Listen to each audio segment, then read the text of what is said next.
Welcome to your English class. I hope you all are doing well, dear learners. Today I am going to talk about letter writing. And before we begin to write a letter, we are going to understand some basics. So let us begin. Let us start by understanding what is a letter. Before the advent of modern technology made communication so easy, the art of writing a letter was considered an important requirement. Even today, a letter is an important means of communication in both the workplace as well as our personal lives. I'm sure you all definitely know what a letter is. Next, we are going to discuss about why do we write a letter. So, letters can be a great way to ask for information. Letter writing is an ultimate way to show someone you love them and you care for them and you value them in your life. It is a wonderful way to communicate and definitely a true and tried tradition. So now we know that letters can be used to exchange information and also to communicate. And this communication can be formal as well as informal.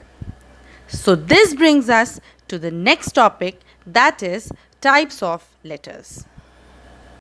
Letters can be broadly classified as formal letters and informal letters. Let us try to understand them. Formal letter is usually written for official reasons. A formal letter is written in a formal language with a specific structure and layout. These letters follow a certain pattern and formality. They are strictly kept professional in nature. And since these letters are professional in nature, they directly address the issues concerned.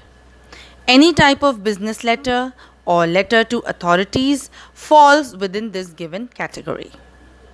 Next is the informal letter. An informal letter is a personal letter. You may want to ask for something or communicate with a friend or a relative far away. These are personal letters. They need not follow any set pattern or adhere to any formalities. They contain personal information or are a written conversation. Informal letters are generally written to friends, acquaintances, relatives, etc.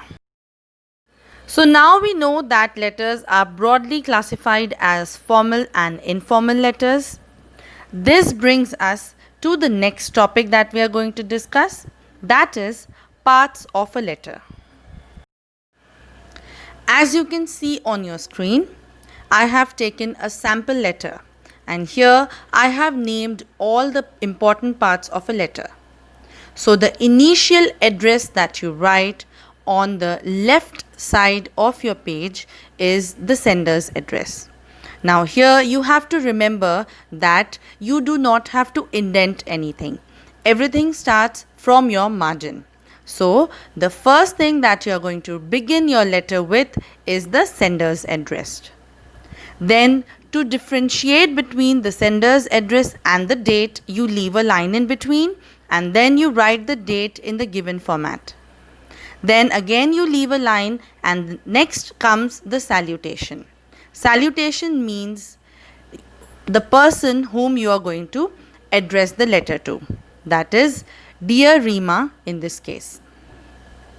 Again, you are going to leave a line in order to differentiate between the salutation and the body of the letter. And then whatever you want to write in the letter or whatever message you want to convey in the letter, you write the same. And then you leave a line again. And then you go for the complimentary closing. Remember, people generally are in a habit of using an apostrophe S in the yours here. But that is an old format. So we are not going to use any apostrophes here. So yours lovingly, because this is an example of an informal letter, and last towards the end of the letter you are going to write your name, and that is called the signature. So these are the basic and the important parts of a letter, and you must not forget writing any of these.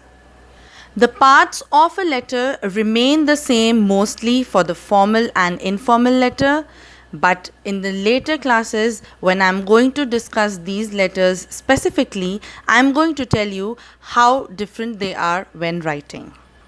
That's all for now, children. I hope you have enjoyed watching today's lesson. Stay tuned and I'll come up with more interesting videos. Thank you. Bye bye.